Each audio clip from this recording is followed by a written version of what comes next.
Hello students. तो बेटा हम जो एक्सरसाइज हमारी 1.3 थी, जो क्लास 9th है, जो चैप्टर फर्स्ट जो चल रहा था, उसको हम कंटिन्यू करने जा रहे हैं। पार्ट 1 की जो क्वेश्चन थे हम उसमें पढ़ चुके हैं। अब पार्ट 2 के बारे में देखते हैं। जो क्वेश्चन नंबर 5 है वो क्या कह रहा है कि what can maximum number of digit be repeating block, कि maximum number of digit be repeating block of digit in decimal expansion. अगर इसका मैं डेसिमल एक्सपेंशन करूं तो कितने number of block digit repeat होंगे। तो बेटा हमने जब इसका इंट्रोडक्शन किया था, जिन बच्चों ने नहीं देखा वो ज़रूर देखें। उस दौरान हमने बात की थी कि कितने नंबर के बाद डिजिट रिपीट होती है। तो उस दौरान हमने बात की थी कि अगर टोटल लेंथ जो है वो लेस देन डिवाइज़र होना चाहिए। क्या होनी चाहिए बेटा? टोटल लेंथ है वो लेस देन डिवाइज़र।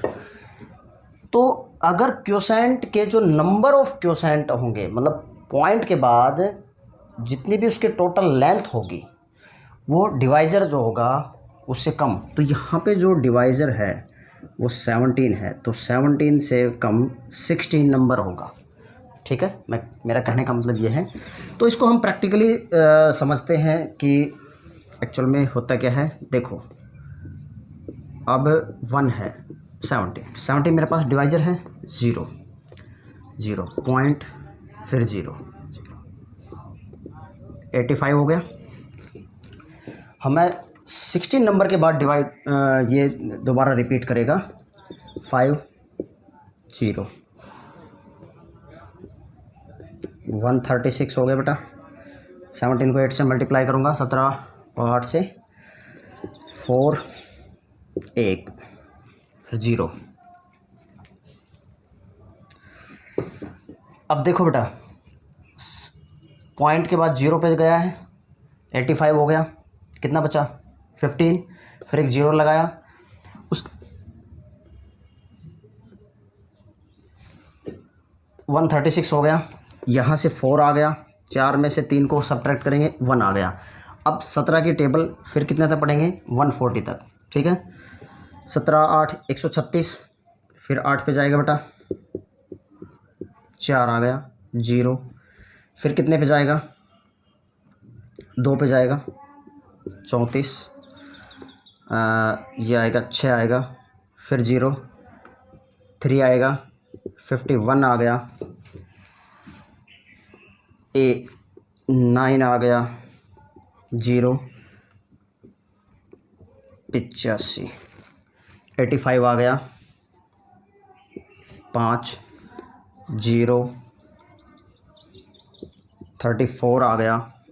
ठीक है, और 6 4 में से 3 गए 1।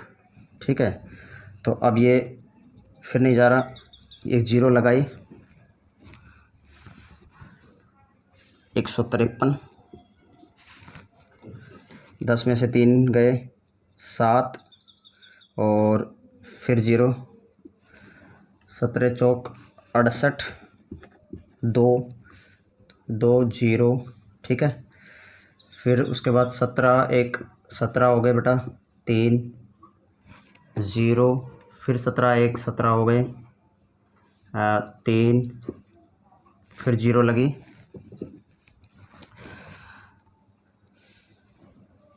17 7 119, 10 में से 9 गए 1 1 0, फिर 6 हो गया 102 8, फिर 0, और 51, 17 चौक 68, 4 पे जाएगा बेटा 68, 10 में 2 0, 17 7 119 1, फिर 0। ठीक है, अब देखो, फिर 0 और फिर 0 85, कितना हो गया 1 2 3 4 5 6 7 8 9 10 11 12 13 14 15 16 के बाद फिर रिपीट हो रहा है। तो इट मीन्स मैं कह सकता हूँ कि इसको 0.058823529411767 का बार, तो टोटल लेंथ जो होगी बेटा पॉइंट के बाद, ये जो टोटल लेंथ होगी, ठीक है, ये लेस देन क्या होगी, डिवाइज़र होगी। ठीक है, अब टोटल लेंथ जो मेरे पास है जो रिपीट हो रही है वो, और डिवाइज़र कितना हो गया 17। तो इसमें यही पूछ रहा है what can maximum number of digit be repeating below, कि कितने मैक्सिमम नंबर डिजिट रिपीट होंगे, तो इसका मतलब कितने डिजिट रिपीट होंगे बेटा 16। ठीक है, डिवाइज़र से एक कम रहेगा, ये हमेशा ध्यान रखना। तो मेरे पास इसका रिक्वायर्ड आंसर कितना होगा 16। ठीक है, मैक्सिमम कितने नंबर डिजिट रिपीट होंगे बेटा 16। ठीक है, हाँ अब देखो, अब मैं इसको रब कर रहा हूँ। अगला क्वेश्चन नंबर जो 6 है वो क्या कहता है, उसको प्रैक्टिकली समझ रहे हैं बेटा, और वीडियो को पॉज करके क्वेश्चन को नोट डाउन करते जाएं। क्वेश्चन नंबर 6 कह रहा है, 6 क्वेश्चन है बेटा। 6 क्वेश्चन की स्टेटमेंट क्या कहती है,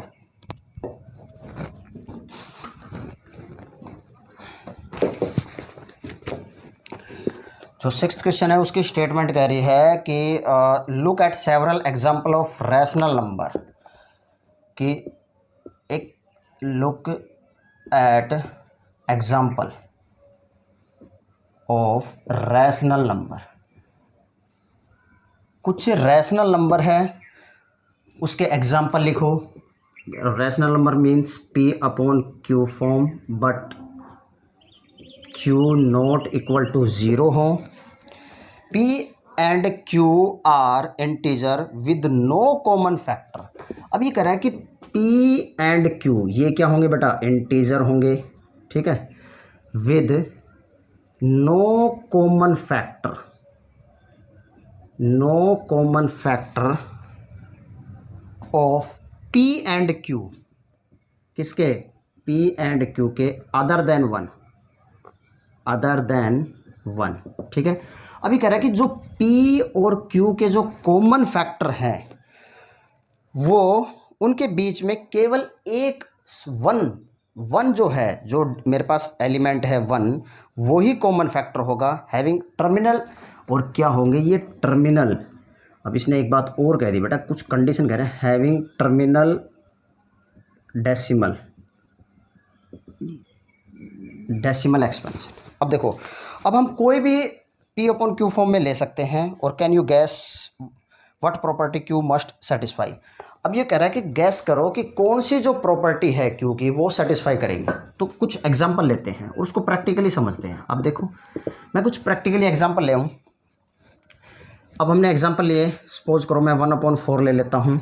ठीक है, और क्या ले सकता हूँ 5/8, क्योंकि ये भी P है और ये Q है, इन दोनों के बीच में सिर्फ 1 के अलावा और भी कॉमन फैक्टर नहीं है। 5 और 8 इन दोनों में कोई भी कॉमन फैक्टर 1 के अलावा है नहीं। और क्या ले सकते हैं हम, ठीक है, और भी ले सकते हैं बेटा, 3/8 ले सकते हैं। इस तरह करके हम कुछ कॉमन फैक्टर ले सकते हैं। ठीक है, अब ये देखते हैं कि कोई भी कॉमन फैक्टर, अब ये टर्मिनल होंगे, क्या होंगे बेटा, ये टर्मिनल डेसिमल एक्सपेंशन होंगे। तो अब इसको टर्मिनल के लिए हमने एक लॉन्ग डिवीज़न प्रोसेस जो है मेथड, वो हमने समझा था। 0 2 पे गया 8, 0 5, तो इसका मतलब 20, रिमाइंडर क्या आ गया 0। तो अब 1/4 है, उसको सोल्व करने पे क्या है बेटा 0.25। ठीक है, अगर मैं अब इसको सोल्व करता हूँ, क्या 5/8 को, 0 0, 6 पे गया 48, 0, फिर 0 2 पे गया 16, 4 8, 5 पे गया 40, 0। तो इट मीन्स मैं कह सकता हूँ कि 5/8 आ गया 0.625। ये भी टर्मिनल है मतलब, और ये भी टर्मिनल। ठीक है, अच्छा अब ये इसके आगे क्या कह रहा है कि रिप्रेजेंट करो इसके एक्सपेंशन को। हमने एक्सपेंशन को रिप्रेजेंट कर दिया। अब इसको थोड़ा सा, अब इसको करें अगर 3 को 8 से, तो 0 3 पे जाएगा, ठीक है। 24 6 0 7 पे गया 56 0 और ये गया बेटा 5 पे 40, ये आंसर आ गया 0, ठीक है। तो 3/8 का आ गया 0.375। और भी हो सकते हैं, कोई ऐसा इश्यू नहीं है कि यही लें आप, ठीक है। हाँ, और उसके बाद क्या करें, प्रॉपर्टी ऑफ क्यू। अब देखो एक बात, अब एग्जांपल्स एक बार 1/4 को मैं क्या लिख रहा हूँ बेटा, 0.25। अब 0.25 है, अगर मैं इसका पॉइंट हटाऊँ तो अपॉन में क्या आएगा, 100, अपॉन में क्या आएगा 100, ठीक है। और अपॉन में 100 आया तो इसको मैं क्या लिख सकता हूँ, ये 1/4 आ गया, अगेन 1/4 आ गया, तो 1/4 को 2⁻² लिख सकता हूँ। तो यहाँ से एक बात निकल के आई कि यहाँ पे कौन सी क्यू की ऐसी property, can you gas what property Q must satisfy, Q की ऐसी कौन सी प्रॉपर्टी फॉलो होगी। तो यहाँ नोट करके एक बात लिखेंगे, इसके डिटेल में तो हम स्टडी करेंगे 10th क्लास के अंदर जाके, जब विदाउट एक्चुअल डिवीजन का जो कंसेप्ट होता है उस दौरान, कि Q has prime factor, Q has prime factor of क्या होना चाहिए, 2⁻m into 5⁻n। That is अगर Q के 2⁻m इंटू 5⁻n अगर ये फैक्टर हैं, ठीक है, वेयर 2 and 5 ये क्या होंगे, एक मेरे पास प्राइम नंबर है, तो then we can say it is terminating. क्या होंगे बेटा, ये क्या कह सकते हैं हम, ये टर्मिनेटिंग, ठीक है। इस क्वेश्चन में कह क्या रहा है बेटा, इसको दोबारा समझते हैं। 6th जो क्वेश्चन है वो कहता है कि look at example of rational number, rational number के कुछ एग्जाम्पल लो। अब ये आपको पता है बेटा, रैशनल नंबर P/Q फॉर्म होगा, but Q not equal to 0, and P and Q are integer, P and Q are integer with no common factor of P and Q, P and Q के कोई भी common factor नहीं होंगे, common factor नहीं होंगे, किसको छोड़ के, 1 को छोड़ के, हैविंग टर्मिनल। और जो भी हम एग्जाम्पल लेंगे वो क्या होंगे बेटा, टर्मिनल होंगे, ठीक है। यहाँ तक समझ में आई। तो हमने जस्ट कुछ एग्जाम्पल लिया, सम एग्जाम्पल के बारे में हम बात कर रहे थे, यहाँ से हमने सम एग्जाम्पल लिए, ठीक है बेटा। अच्छा, अब क्या आगे, उसके बाद ये करने के बाद ये कह रहा है कि इसका डेसिमल एक्सपेंशन करके बताओ। हमने इनका डेसिमल एक्सपेंशन करके बताया कि वो टर्मिनल है या नहीं है, उनके P और Q के बीच में कोई कॉमन फैक्टर, 1 और 4 के बीच में 1 के अलावा कोई कॉमन फैक्टर नहीं है, इसी तरह 5 और 8 के बीच में कोई कॉमन फैक्टर है नहीं, 1 के अलावा नहीं है, ठीक है। उसके बाद अब जो P/Q बना, तो Q के साथ ऐसी कौन सी प्रॉपर्टी सेटिस्फाई हो रही है। तो ज़्यादा तो डिटेल में हम इसको 10th क्लास के अंदर स्टडी करेंगे, बट आप इतना समझ ले बेटा 9th क्लास के लिए कि Q has prime factor of this. अगर इस नंबर का 2⁻5 एंड इंटू 5⁻n और Q के अगर ये फैक्टर हैं, तो मैं कह सकता हूँ कि ये टर्मिनल एक्सपेंशन है, ठीक है। क्या होंगे बेटा, ये टर्मिनल एक्सपेंशन है। तो इट मीन्स अब अगर मैं 5/8 के बारे में बात करूं तो 5, इट मीन्स ये बेटा P है और ये है Q, तो इसके जो फैक्टर बनेंगे वो क्या होंगे, 2⁻3, तो 2⁻3 इसके फैक्टर होंगे। इसी तरह अगर मैं बात करूं 5/8, तो इसके भी 2 के फैक्टर बनेंगे, ठीक है। अच्छा, और भी कोई एग्जांपल अगर तुम्हारे दिमाग में आता है तो सपोज करो, ये तो हमने 2 के बारे में बात कर ली। अगर मैं बात करूं इस तरह के बारे में, तो इसको कंप्लीट फ्रैक्शन में लेके आओ, 10 13/5, इट मीन्स इसका फैक्टर क्या होगा, 5⁻। तो 2 या 5, क्या तो इन दोनों के फैक्टर हो या एटलीस्ट इनमें से कोई एक नंबर का फैक्टर हो, तो हम बता सकते हैं कि बेटा ये क्या होगा, टर्मिनेटिंग होगा, ठीक है। तो वीडियो को पॉज करके बेटा आप इसको नोट डाउन करो, फिर हम नेक्स्ट क्वेश्चन पढ़ने जा रहे हैं। अब मैं इसको रिपीट रब कर रहा हूँ।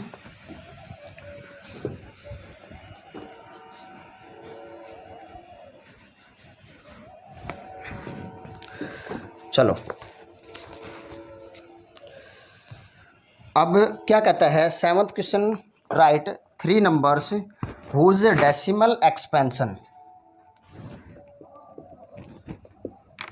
Right 3 numbers whose decimal expansion, ठीक है, are non terminating, non recurring,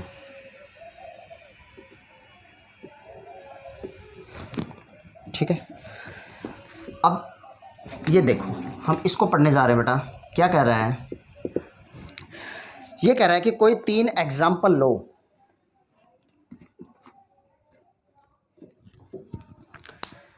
जो नॉन टर्मिनेटिंग हो। क्या हो बेटा, नॉन टर्मिनेटिंग हो, ठीक है, समझ गए।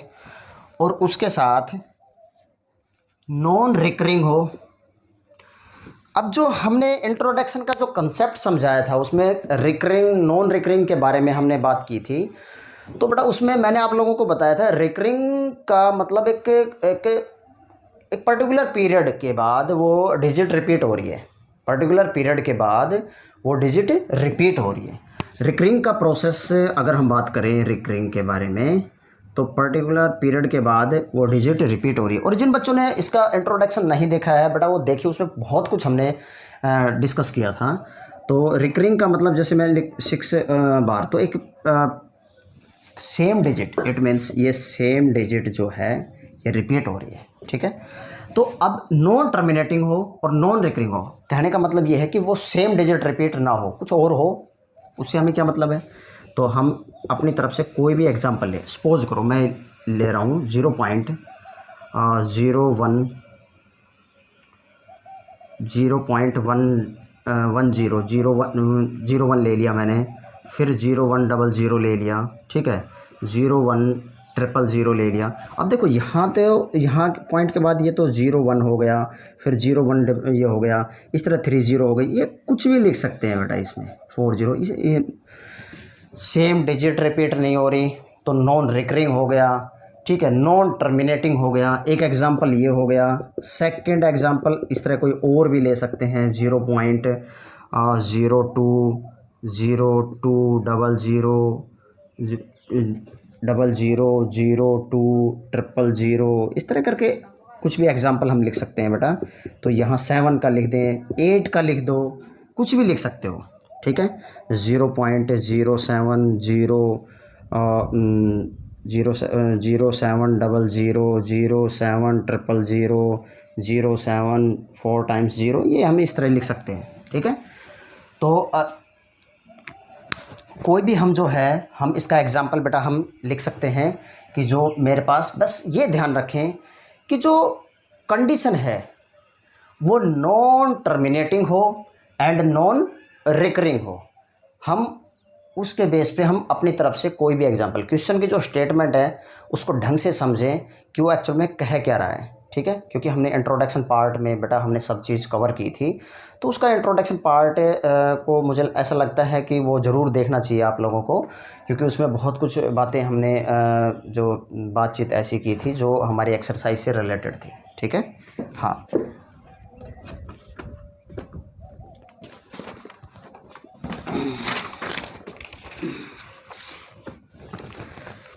चलो अब देखते हैं। अब मैं इसको रब कर रहा हूँ बेटा। क्वेश्चन नंबर 8 है, क्वेश्चन नंबर 8। अब जो क्वेश्चन नंबर जो 8 है वो क्या कह रहा है, स्टेटमेंट में लिख देता हूँ, समझने में इजी रहेगा कि फाइंड 3 डिफरेंट इरेशनल नंबर, ठीक है, बिटवीन रैशनल नंबर, मेरे पास गिवन है क्या 5/7 एंड 9/11। अब देखो, पहले तो आप ये समझो कि क्वेश्चन नंबर 7 और क्वेश्चन नंबर 8 में डिफरेंस क्या है। बेटा क्वेश्चन नंबर 7 के अंदर डिफरेंस मैं बताता हूँ, आप उसको खुद भी ट्राई करके देखना कि 7th क्वेश्चन क्या कह रहा है कि write 3 number whose decimal exponent are non terminating non recurring but question number 8 कह रहा है कि वही 3 डेसिमल इरेशनल नंबर बताओ। ठीक है, बात उसमें भी रैशनल नंबर की थी, बात इसमें भी रैशनल नंबर की थी, बट रैशनल नंबर कोई 2 नंबर की कंडीशन है। अभी कह रहा है कि कोई पर्टिकुलर इसने नंबर दे रखे हैं, कोई 2 नंबर कंडीशन सिर्फ, और डिफरेंस क्या है उसमें कंडीशन का है। 7th जो क्वेश्चन है उसमें कोई कंडीशन नहीं थी ऐसी, और 8th जो क्वेश्चन है उसमें कंडीशन है, सिर्फ कंडीशन का डिफरेंस है। क्वेश्चन सेम है बट डिफरेंस किस चीज़ का है, कंडीशन का। ठीक है, तो अब देखो अगर हम इसके बीच में बात करेंगे 2 नंबर के बीच में, तो हमने इससे पहले हमने क्या सीखा है बेटा, लॉन्ग डिवीजन प्रोसेस है, जो लॉन्ग डिवीजन मेथड है, हम उसके थ्रू हम बताएंगे कि ये कितने डिजिट के बाद रिपीट हो रहा है या नहीं हो रहा, हम उसको देखेंगे। ठीक है, तो 5/7, अब मैं इसको 0.7 पे जाएगा, 7 1 जा 7। ठीक है, 4 28 0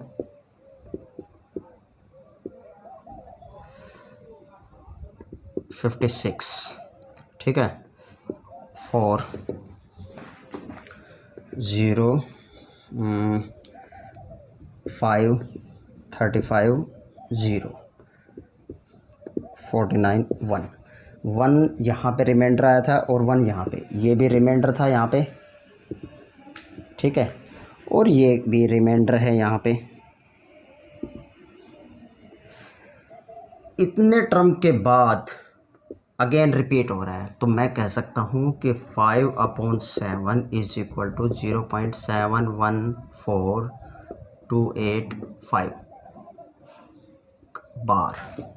तो देखो टोटल लेंथ कितनी है, 6 लेस दैन डिवाइजर है, वही कंडीशन थी जो हमने क्वेश्चन नंबर इससे अबाउ था, कौन सा क्वेश्चन नंबर 5, उसमें हमने पढ़ा था। ठीक है, अब यहाँ पे मैं देखता हूँ 9 को 11 से, बेटा 0 8 पे जाएगा 88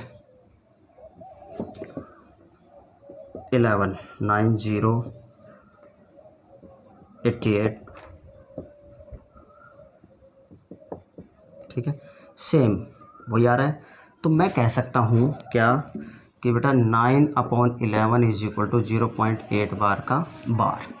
ठीक है, अब सबसे बड़ी बात क्या कह रहा है कि इसके बीच में 714285 का बार है, तो और यहाँ से कह रहा है बेटा 0.81 का बार। इसके बीच में ऐसे नंबर जो मेरे पास क्या हो, इन दोनों के बीच में इरेशनल नंबर बताने हैं। कौन से नंबर बताने हैं, 3 डिफरेंट इरेशनल नंबर।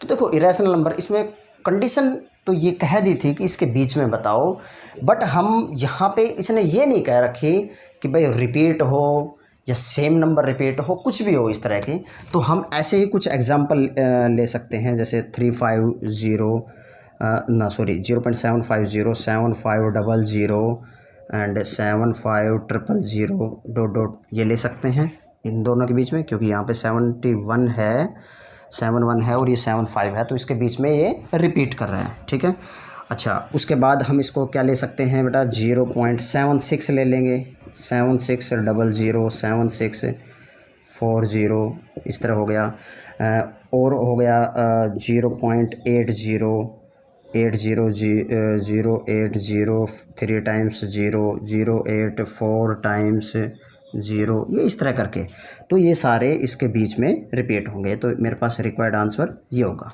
समझ में आया कि इस नंबर के बीच में, इस नंबर और इस नंबर के बीच में कोई भी इरेशनल नंबर लो, 3 डिफरेंट एग्जाम्पल लो जो इसके बीच में वो रिपीट हो रहे हो। समझ में आया? चलो अब देखो क्वेश्चन नंबर बेटा हम बात कर लेते हैं 9th क्वेश्चन के बारे में। ठीक है, मैं इसको रब कर रहा हूँ। वीडियो को पॉज करके बेटा क्वेश्चन को नोट डाउन कर सकते हैं आप। 9th क्वेश्चन के बारे में हम बात कर लेते हैं। क्वेश्चन नंबर जो 9th है वो 9th क्वेश्चन क्या कह रहा है, पहले उसको समझते हैं। Classify the numbers, classify the numbers as rational और इरेशनल। ठीक है, कौन से नंबर हमारे पास रैशनल हैं और कौन से नंबर हमारे पास इरेशनल है, इन नंबरों को क्लासिफाई करो। अब फर्स्ट नंबर ये दे रखा है बेटा 23 एंड सेकंड दे रखा है √2 to 5, थर्ड दे रखा है 3796 और 4 दे रखा है 7.478 एंड फिफ्थ पार्ट इसका दे रखा है बेटा 1.10100 इस तरह करके डॉट डॉट डॉट करके ये दे रखा है। ठीक है,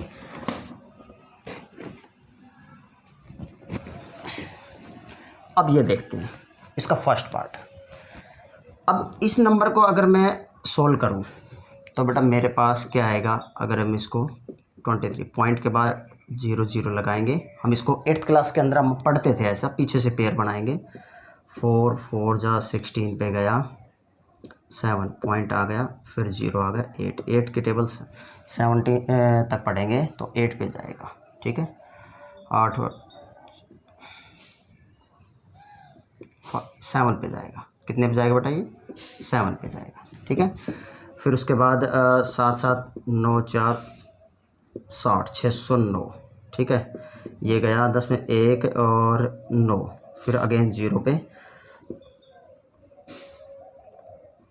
94 हो गया, फिर अगेन 8 पे जाएगा, 8 पे गया। ठीक है, 8 पे सोल्व करने के बाद तो ये अब आपको ये आगे आ रहा है, ये इससे जस्ट आगे यही नंबर क्या रिपीट हो रहे हैं, बिल्कुल नहीं हो रहे हैं। तो इसका मतलब मैं इसको कह सकता हूँ कि नॉन टर्मिनेटिंग, क्या नंबर है बेटा ये नॉन टर्मिनेटिंग है एंड नॉन रिकरिंग है। क्या है बेटा, नॉन रिकरिंग है। So it is irrational. क्या है ये, इरेशनल नंबर। समझ में आया? चलो अब इसको देखते हैं हम क्या करें बेटा, इसको देखते हैं। अब इसको देखने का तरीका क्या होगा, पहले इसका प्राइम फैक्टराइजेशन 2 to 5 कितने पे जा रहा है बेटा 3 5 हो गया, 5 हो गया एंड 5 5। तो इट मीन्स इसका जो फैक्टर होगा 3 × 3 × 5 × 5 पेयर बनेंगे तो 3 × 5 = 15 इसके पेयर आ गए। तो मैं कह सकता हूँ कि ये क्या होगा बेटा मेरे पास टर्मिनेटिंग। क्या केस होगा, ये टर्मिनेटिंग है। ठीक है, सो इट इज़ रैशनल। समझ में आया बेटा ये रैशनल क्यों है?